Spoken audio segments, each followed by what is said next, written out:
یہ اتنی خوبصورت دعا ہے کہ دل چاہتا ہے بار بار آپ کو دعا دوں۔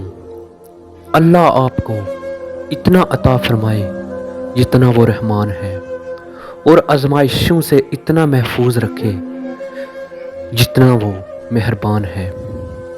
آمین۔ بس اللہ پر یقین رکھو، وہ تمہیں ویران کنویں سے نکال کر سلطنت کا بادشاہ بھی بنا سکتا ہے۔